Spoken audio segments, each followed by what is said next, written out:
एक समय देव ऋषि नारद मुनि भगवान विष्णु के पास जाते हैं और कहते हैं, प्रभु एक मेरी लालसा है, मैं जानना चाहता हूँ कि संतों के दर्शन व सत्संग का क्या फल मिलता है, क्या लाभ मिलता है। भगवान विष्णु कहते हैं, नारद तुम प्रत्यक्ष देखना चाहते हो या केवल बातों से संतुष्ट होना चाहते हो। नारद जी कहते हैं, प्रभु यदि आप मुझे प्रत्यक्ष दिखा दें, इससे बड़ी कृपा आपकी क्या होगी। आप मुझे प्रत्यक्ष दर्शन कराइए। देखिए, भगवान विष्णु ने नारद जी से कहा कि मृत्यु लोक में चले जाओ, वहां एक गंदे नाले में बहुत सारे कीड़े बिलबिला रहे हैं। एक कीड़े को अपने हाथ में लेकर उससे पूछना कि संतों के दर्शन व सत्संग का क्या लाभ प्राप्त होता है। नारद जी गए, जैसे कीड़े को अपने पवित्र हाथ में लिया तो कीड़े की मृत्यु हो गई। कीड़ा क्या जवाब देगा? वो मर के उसकी आत्मा एक पक्षी की जोनी में आती है। नारद जी भगवान विष्णु के पास गए, कहा प्रभु उत्तर नहीं मिला, बल्कि वो कीड़ा तो मेरे हाथ में आते ही मर गया। भगवान कहते, नारद आज एक जंगल का रास्ता बताते हैं प्रभु, और कहते हैं पेड़ के कोटरे में, वृक्ष के कोटरे में अभी एक मादा तोते ने अंडे से बच्चे को जन्म दिया है। उस बच्चे को हाथ में लेकर पूछना कि संतों का दर्शन और सत्संग का क्या फल है, क्या लाभ है। नारद जी पहुंचे, जैसे ही तोते के बच्चे को हाथ में लिया, उसका भी प्राणांत हो गया।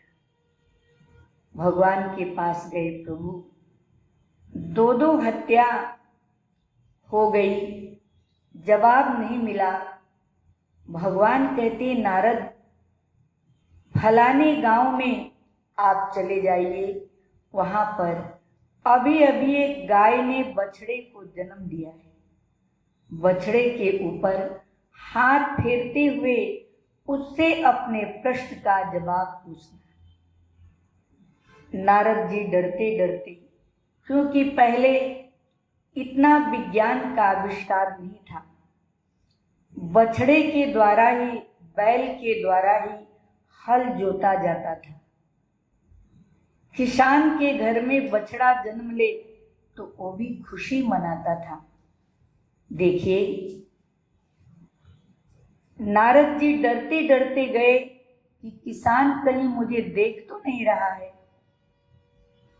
चुपके से जाकर बछड़े के पीठ पर हाथ फेरा और कहा, बताओ संत दर्शन और सत्संग का क्या लाभ है। इतना सुनना था कि बछड़े का भी प्राणांत हो गया, और उस बछड़े की आत्मा राजा के घर में राजकुमार के रूप में मानव जीवन में जन्म लेती है। नारद जी भगवान के पास गए, कहा प्रभु मुझे अब उत्तर नहीं चाहिए कि जिसको मैं छू देता हूं वो मृत्यु को प्राप्त हो जाता है। भगवान कहते, नारद आज तो आखिरी दिन है, आज तुम फलाने नगर में वहां के राजा के घर में राजकुमार का जन्म हुआ है। वो राजकुमार तुम्हारे प्रश्न का जवाब देगा। नारद जी कहते हैं, प्रभु अभी तक तो कीड़ा मरा, पक्षी मरा, गाय का बछड़ा मरा, और यदि राजकुमार को मैं छू दूंगा या मेरी गोद में आ जाएगा और उसकी मृत्यु हो गई तो राजा तो मुझे फांसी पर चढ़ा देना। भगवान कहते नारद डरो मत, मेरी आज्ञा है, आप जाइए, कुछ नहीं होगा। आज तुम्हारे प्रश्न का जरूर उत्तर मिलेगा। डरते डरते नारद जी राजा के राज्य में पहुंचे। खुशियां मनाई जा रही थी। नारद जी ने कहा कि राजकुमार को मेरी गोद में दे दिया जाए। राजा बड़ा प्रसन्न हुआ नारद जी का दर्शन प्राप्त करके, क्योंकि कहा है भाग्य बड़े जागर संत पधारे, कर दर्शन भव सागर तारे। भाग्य बड़े जागर संत पधारे, आए संतों का आदर कीजे, चरण धोए चरणामृत लीजे। भाग्य बड़े जागर संत पधारे। राजा अति प्रसन्न हुआ कि मेरे राजकुमार के जन्म होने पर मेरे घर में ब्रह्म ऋषि, देव ऋषि श्री नारद जी पधारे हैं। राजा ने अपने पुत्र को उनके चरणों में लाकर डाल देता है। नारद जी ने डरते डरते गोद में उठाया और पूछते हैं कि बालक, संतों के दर्शन का और सत्संग का क्या लाभ होता है? बच्चा बड़े जोर से हंसता है, कहता है महाराज आपको अभी तक समझ में नहीं आया, मैं वही नाली का कीड़ा हूं जो गंदे नाले में बिलबिला रहा था। आपने अपने पवित्र हाथों में मुझे लिया, स्पर्श हुआ आपके पवित्र हाथों से, कीड़े की जोनी छूट गई और मैं एक पक्षी के रूप में, एक तोते के बच्चे के रूप में आया। आप कितने दयालु हैं, आप वहां भी पहुंचे और जैसे आपके पवित्र हाथों में मैं आया तो वहां से उस जोनी को भी छोड़कर मेरी आत्मा और ऊपर उठी, बछड़े के रूप में जन्म हुआ। आप वहां भी पधारे और जैसे मेरी पीठ पर, बछड़े के पीठ पर आपने हाथ फेरा, वो उस जोनी को भी छोड़कर मेरी आत्मा आज मनुष्य शरीर में राजा के घर में राजकुमार के रूप में जन्म हुआ। तो देखिए संतों का दर्शन और सत्संग का बहुत बड़ा लाभ प्राप्त होता है, क्योंकि आत्मा अधोगति से ऊपर उठती है और मनुष्य शरीर में जो मोक्ष का दरवाजा है उस शरीर में आती है और फिर यहीं से मोक्ष गति को प्राप्त होती है या फिर यहीं से नीचे की गति को प्राप्त हो जाए। मनुष्य शरीर एक द्वार है। तो गोस्वामी जी कहते हैं मुद मंगल में संत समाजू, जो जग जंगम तीरथ राजू। राम भक्ति जहाँ सुरसरी धारा, सरसई ब्रह्म विचार प्रचारा। बट विश्वास अचल निज धर्मा, तीरथ राज समाज सुकर्मा सब ही सुलभ सब दीन सब देसा सेवत सादर समन कलेसा अकथ अलौकिक तीरथ राउ देत साध्य फल प्रगट प्रभाव सुनि समुझहि जन मुदित मन मजहि अति अनुराग लहहि चारि फल अछत तनु साधु समाज प्रयाग। 4 प्रकार के तीर्थ बताए।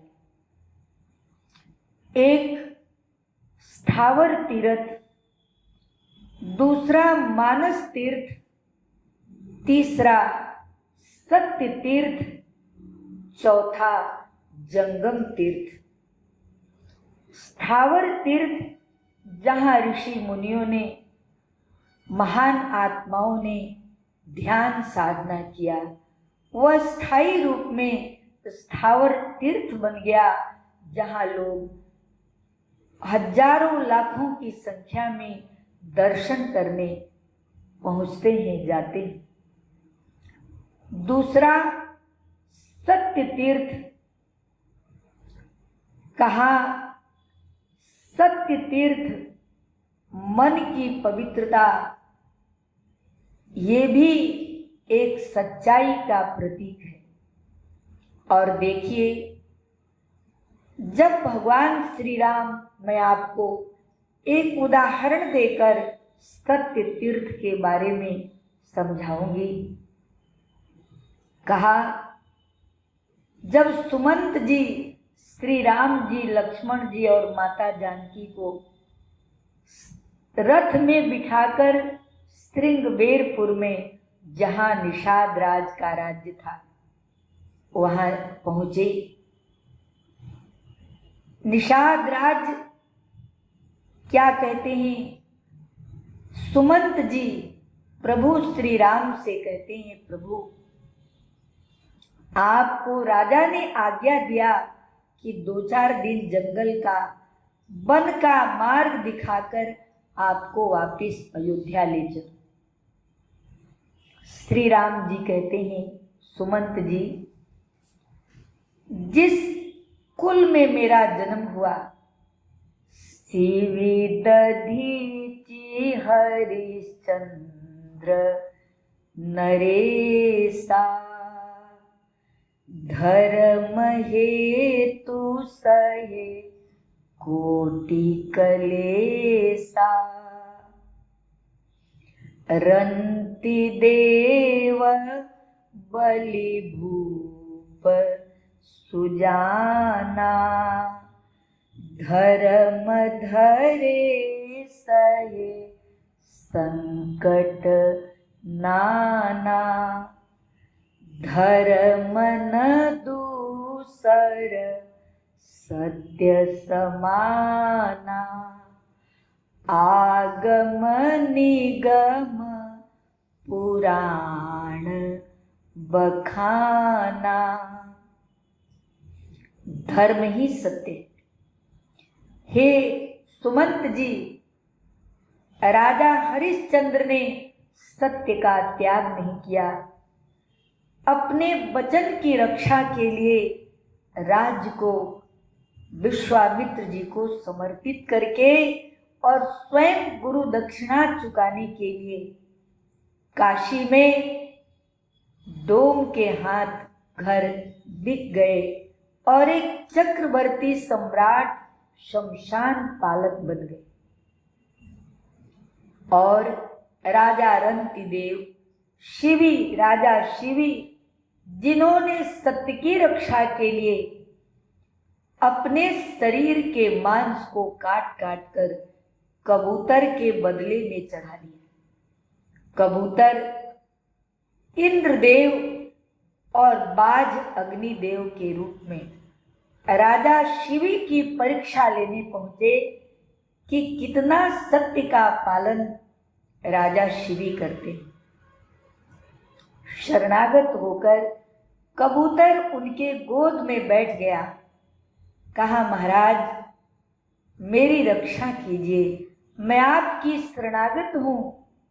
बाज कहता है कि राजन, एक कबूतर मेरा आहार है, आप इस कबूतर को छोड़ दीजिए, नहीं तो आपको पाप लगेगा यदि मुझे भोजन नहीं मिलेगा तो। राजा शिवी कहते हैं, बोलो बाज, किसका मांस चाहिए तुम्हें?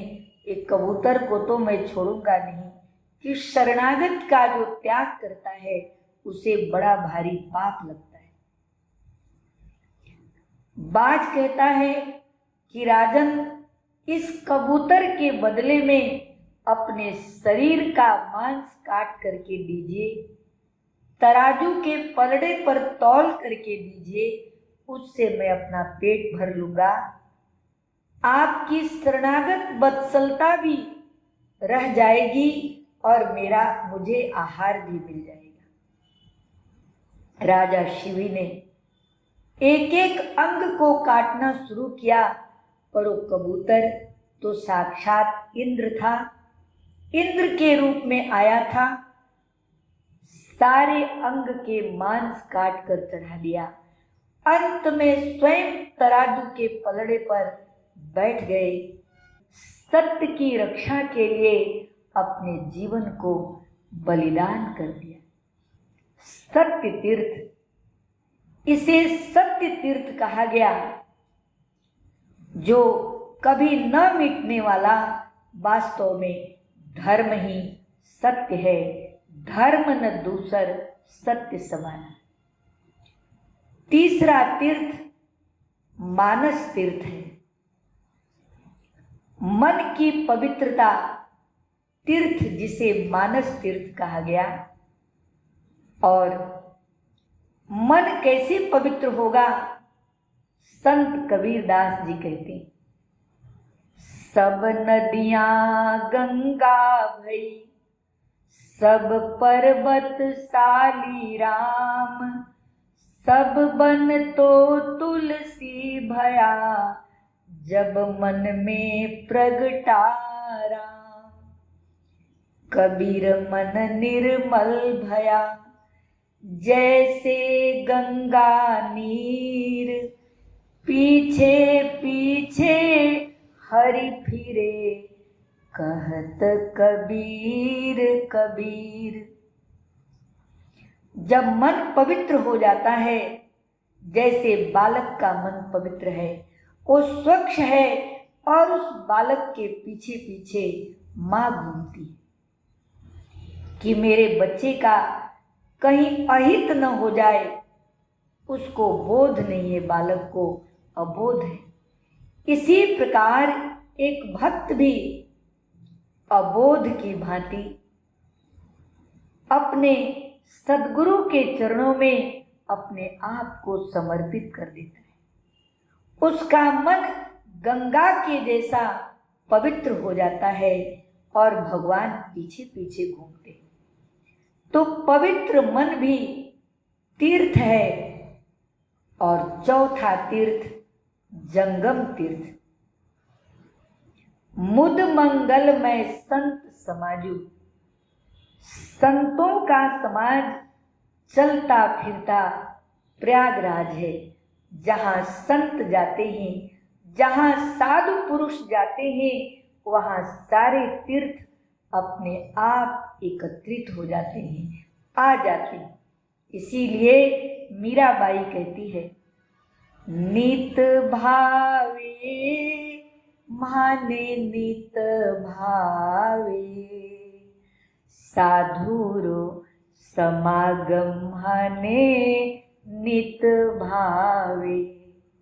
भाग्य बड़ा रे जागर संत आवे,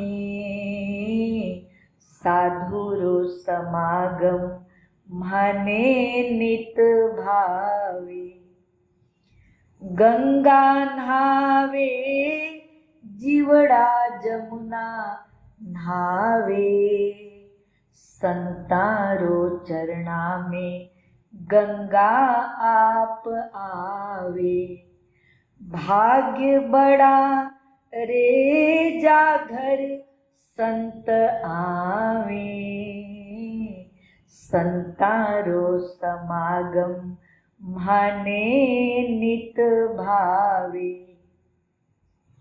मीरा कहती है, राणा तुम मुझे कहते हो कि साधु संगत का मैं त्याग कर दूं।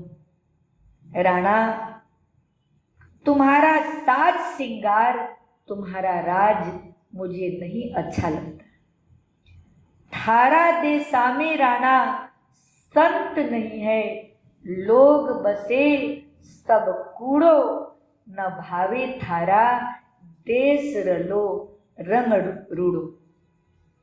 तो देखिए मीरा कहती है कि मुझे नित्य निरंतर हमेशा साधु संगत प्रिय लगता है।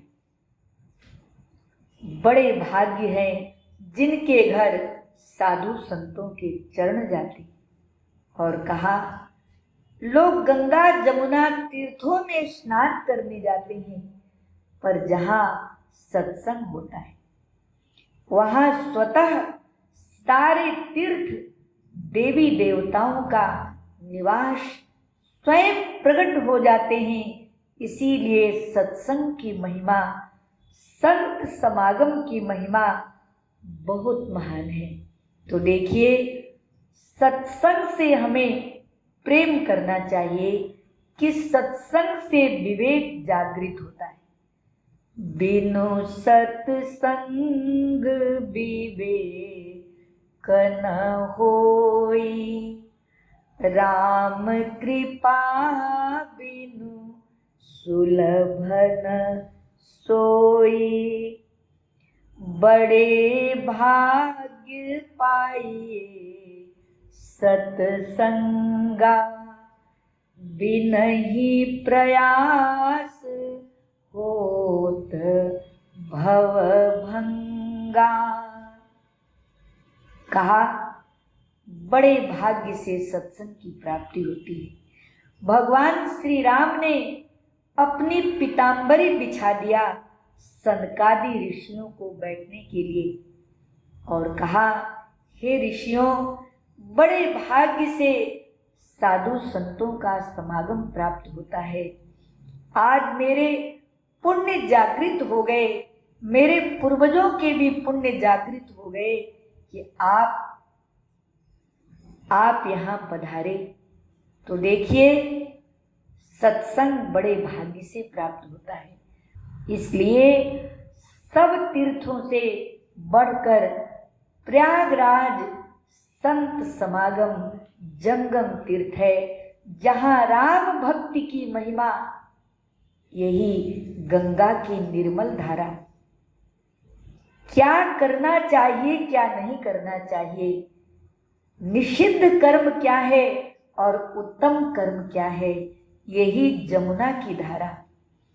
और गुप्त ब्रह्म ज्ञान जिसकी चर्चा सत्संग में सुनाई जाती है, वो गुप्त ज्ञान ही सरस्वती है।